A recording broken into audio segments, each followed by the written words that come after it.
Oh, c'est dur de s'y remettre. Oui, oui, oui, ça fait maintenant 1 an et 5 mois que je n'ai rien sorti. D'ailleurs, voyons voir, c'était quoi ma dernière vidéo.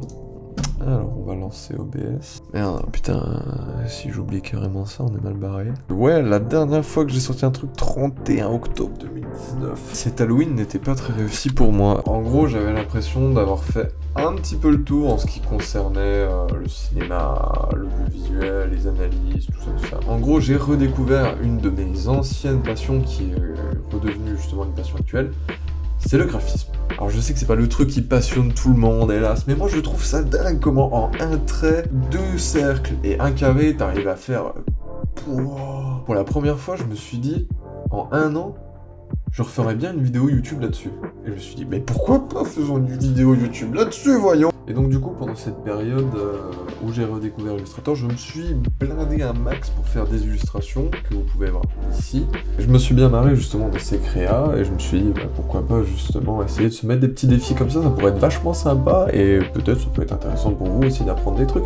Et il va sans dire que mon inspiration principale... Non, je sais ce que tu penses, et c'est pas Balo. D'ailleurs, Balo, si tu veux faire un feat, n'hésite pas. Mais c'est plutôt inspiré de Zimri Mayfield, avec justement son concept de redesign de logo. C'est d'ailleurs lui en fait qui a inspiré la plupart des youtubeurs graphiques aujourd'hui. Tous ceux en fait qui me découvrent avec cette vidéo, ils se disent Osef commence. Et je me suis dit qu'on va rajouter un peu de hasard, d'inconnu, enfin voilà, on fait un peu les foufous, on sait pas trop ce qui va se passer, on est dans l'impro. On a 2 bols, avec à l'intérieur justement des logos et à l'intérieur des secteurs d'activité. Le but du jeu va être de piocher un de chaque, et en gros ça peut mélanger des styles Nike s'ils vendaient de la bouffe, Toblerone s'ils faisaient des skis, tout est possible, tout est possible. Et petite précision, ce sont des potes qui ont choisi tous les logos et qui ont choisi tous les secteurs d'activité. Je sais pas trop ce sur quoi on va tomber, et ça peut être complètement du hasard, voire des trucs pas du tout connus. Sans plus attendre, générique.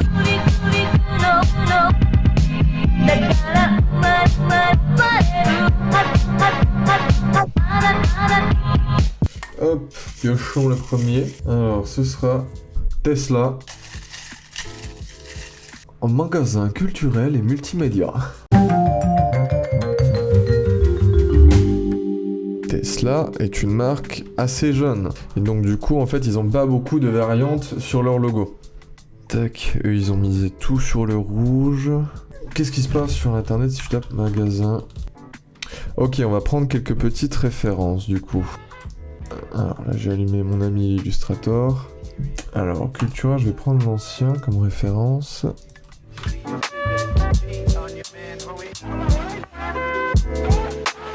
Quels sont les points communs qu'on a là-dedans? Alors ils sont très sympas parce qu'ils nous ont mis le rouge Tesla. Je vais me le mettre de côté au cas où. Bon, on peut voir un truc quand même sur les 3 firmes les plus connues.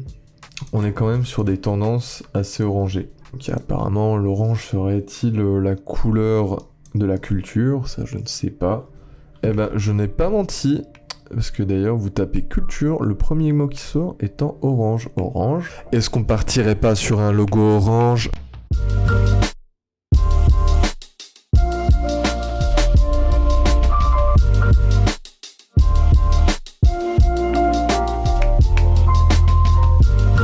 Du coup, pour les choix des polices, il faut être un peu wavy, ne pas être très très dur non plus. Enfin, je dis ça. On est toujours dans des courbes, on n'est pas non plus sur à la impact. Du coup, toi, je peux pas t'arrondir. Pourquoi je pourrais pas t'arrondir? Bah si, moi je sais comment je vais t'arrondir. Ah, je ne peux pas t'arrondir parce que vous êtes 2, bande de trous du cul. Je vais peut-être te rapprocher aussi un peu comme ça. Bon là ça fait un peu télévision pour enfants.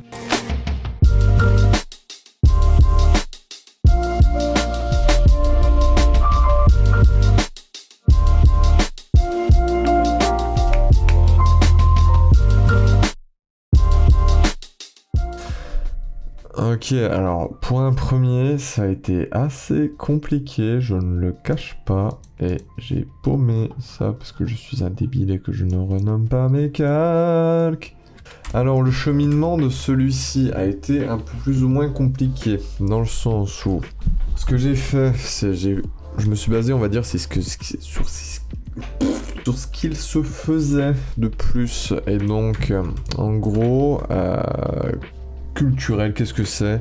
Ça a l'air d'être des polices assez sympathiques qui nous invitent à rejoindre, donc quelque chose qu'on voit assez couramment. Vous voyez que le orange, des couleurs assez vives, des couleurs assez chaleureuses aussi, ça nous bottait, mais mélanger un bleu parce que, comme de par hasard, le bleu et l'orange sont des couleurs complémentaires. Vous savez pas ce que c'est des couleurs complémentaires, il faut se référer à ce cercle. Alors, ce qui signifie qu'en fait dans les codes couleurs, généralement si vous utilisez une couleur et que vous devez en utiliser une deuxième, généralement vous pouvez utiliser son opposé. Généralement l'un est utilisé avec l'autre, parce qu'en plus c'est chaleureux, ça rappelle le ciel. Tac, ah bah tiens, qu'est-ce qu'on est sur ces clichés de bleu et de jaune, etc. Donc pas parti vraiment dans des gros risques. Mais ensuite, je me suis dit, Tesla, le problème c'est que le logo Tesla a des angles ce qui est très agressif, et encore plus cette police, moi, qui me fait penser au logo Monster Energy. Mais qui doit sûrement représenter quelque chose, mais je suis trop nul en mécanique pour savoir quoi. Et donc directement, j'ai essayé différents tests, j'ai voulu me rapprocher un peu du côté culturel avec le cercle de Leclerc. J'ai quand même après plusieurs tests, abandonné cette idée. Rapetissir notre côté Tesla qui soit moins justement violent, un peu plus chaleureux, quand même que ça faisait pas non plus très la culture. Et donc je me suis dit, ce serait sympathique de mélanger ça avec un bouquin. Et après plusieurs tests infructueux, j'ai quand même essayé de récupérer le tour de notre logo Tesla de base arrondi et rapetissi, justement pour rappeler ce petit bouquin. Et sinon, le logo en bleu rend vraiment pas trop mal non plus.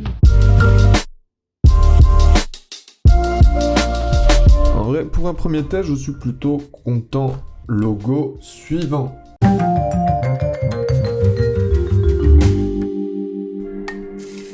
Non, la MGM. Nouveau transport, style les Hyperloop. Alors, la MGM, en gros du gros, vous savez très bien ce que c'est parce que vous avez forcément vu d'un de leurs films où ça commençait comme ça. Contrairement à Tesla, ils sont très vieux.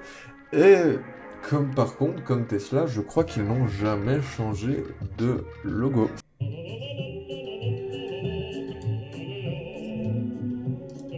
J'aurais pas aimé être le caméraman, il a pas l'air hyper serein celui-là.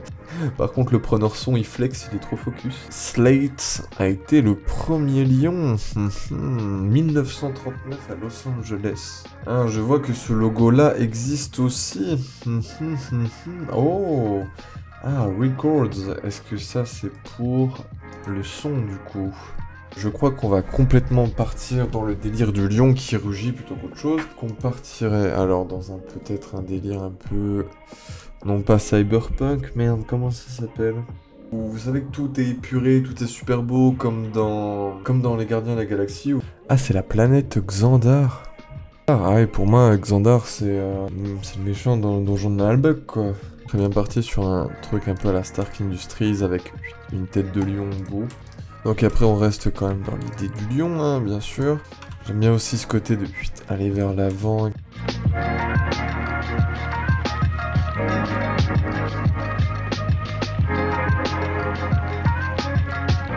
On est quand même sur du futur, on est quand même sur quelque chose de solide du coup. Donc on n'est pas sur du comics sans MS. Oh, la bonne blague.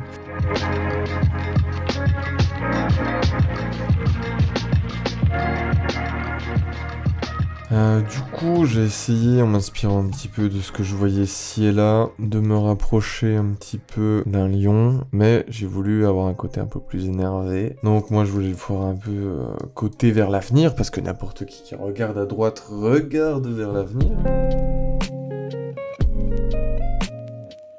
Alors j'hésite, c'est un peu le turfu, donc du coup, on est sur des couleurs très sobres, très simples.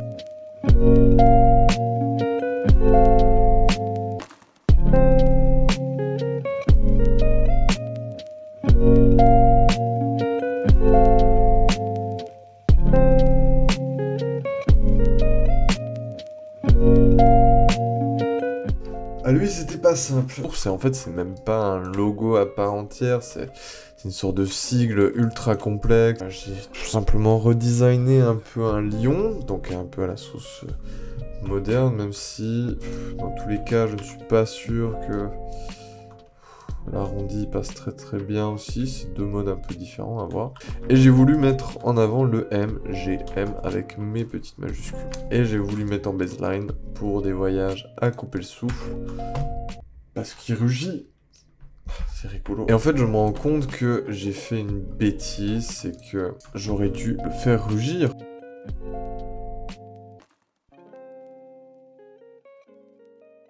Ah, du coup, j'aime bien cette version-là, justement, qui crie.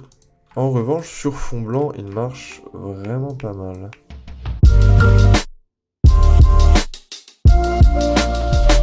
Petite interlude dans la vidéo pour vous dire que voilà, si ce nouveau concept vous plaît, si vous avez des propositions, eh ben vous pouvez la rétribuer avec un petit pouce bleu, un petit abonnement, d'ailleurs je le demande assez rarement, mais pourquoi pas. Sur ce, logo suivant. Alors le petit bol, Pepsi. Alors, que va faire Pepsi? Électroménager. Alors, voyons d'abord les évolutions de notre ami Pepsi. Alors, d'ailleurs, à savoir aussi que Pepsi, je crois, est quasi aussi vieux, si ce n'est plus que Coca-Cola. Ah bah d'ailleurs, une comparaison des logos. Là, on peut voir que, voilà, à partir des années 60, ils se sont dit, bon, bah, ok, on part dans notre délire, on va laisser Coca avec sa vieille police, un peu plus moderne, un peu quelque chose de sans empattement, sans sérif, etc. Vraiment quelque chose un peu plus dans l'air du temps, simple, lisible. Et d'ailleurs, c'est jusqu'en 2005 qu'ils vont rester sur vraiment ce délire très lisible. Leur seule différence va être simplement qu'ils vont passer leur logo en italique. Ce qui n'est pas non plus d'un grand changement, dirons-nous. Et c'est à partir de 2010 que, mais justement, on retourne à quelque chose, mais complètement l'inverse, qui fait un revirement de situation d'un point de vue marketing, d'un point de vue communication, où on est sur quelque chose de très épuré, très simple, alors qu'avant, il y avait balle d'effet, quoi. Sur notre ami Pepsi, on a justement l'utilisation du nombre d'ordre. Alors, qu'est-ce que le nombre d'ordre? C'est assez complexe à expliquer comme ça, mais il s'agit tout simplement d'un ratio. Alors, ce ratio veut dire que si vous divisez la longueur A par la longueur B, vous obtenez un ratio de 1,61. Alors, ce nombre d'ordre, justement, est considéré comme parfait, dans le sens où vous pouvez le voir dans plusieurs... On peut le voir justement dans plusieurs œuvres. Bon, le plus connu, c'est la Joconde, dans plein de logos, et aussi à l'état naturel. Alors voilà, ce sont les choux romanesco qui justement possèdent ce nombre d'or, et qui justement est très satisfaisant à l'œil, donc on utilise le plus souvent possible. Et d'ailleurs, déjà à l'époque, ils le savaient, la preuve avec la Joconde. Tac, et en l'occurrence, notre ami, le logo Pepsi, le possède. Ce qui signifie que si je fais un cercle 100 mm de largeur et 100 mm de hauteur, si j'en crée un autre de 161 de largeur et 161 de hauteur, je possède deux cercles qui ont le nombre d'or. Et donc si je voulais la base du logo Pepsi, j'ai déjà deux cercles avec mon nombre d'or. Bah, il faut voir où est-ce qu'on va se diriger d'un point de vue électroménager. Alors, voyons voir ce qu'on a. Électroménager. Ah, on a quand même beaucoup de rouge qui ressort. Seb, Moulinex, Tefal, Thomson. Je partirais bien dans un délire justement un peu à la Hoover, un peu à l'ancienne. J'aime bien un peu les styles électroménagers des années 50, des années 40, voire même des années 20.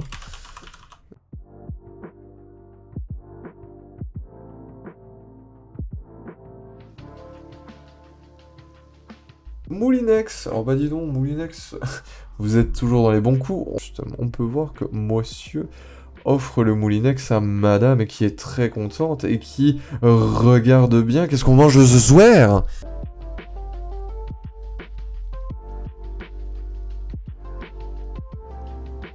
Ah, vedette, mais oui, vedette. Ah, les meilleures pubs de l'univers en plus. La mère Denis. Ça c'est vrai ça. Ils avaient pas trop de logo à l'époque, hein. C'était plus le nom de la marque et bim.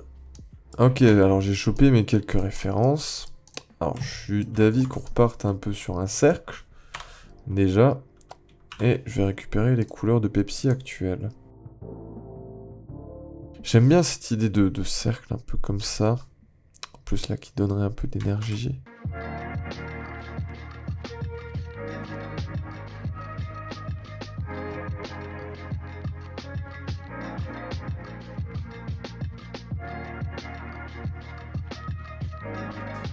Alors, voyons ce que j'aurais comme police. Police, les mains en l'air.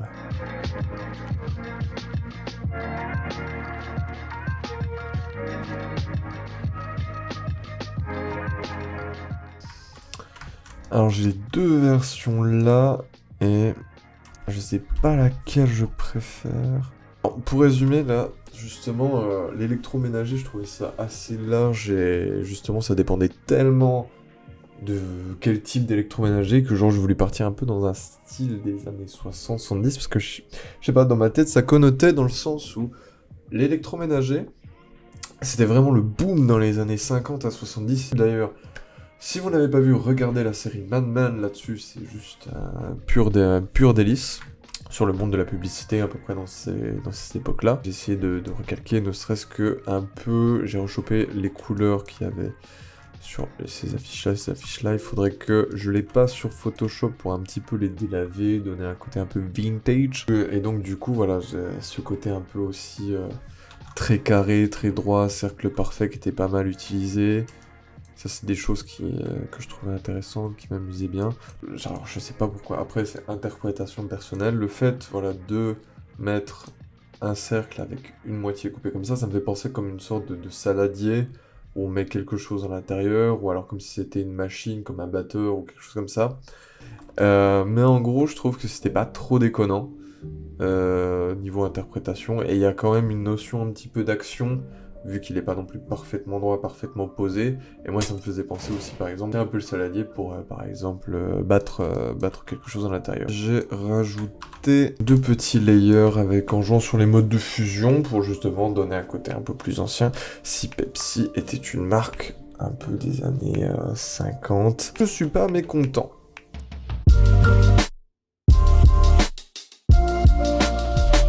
Voilà, cette vidéo s'achève. Enfin, j'espère que mon retour vous aura fait plaisir. En tout cas, moi, ça me fait énormément plaisir de revenir un peu sur le monde youtubesque. Et je suis complètement KO. Je ne le cache pas. En attendant, voilà, si cette vidéo vous a plu, mettez-le en commentaire, mettez un pouce bleu, abonnez-vous, mettez la cloche. Je vous dis à la prochaine. Ciao! 「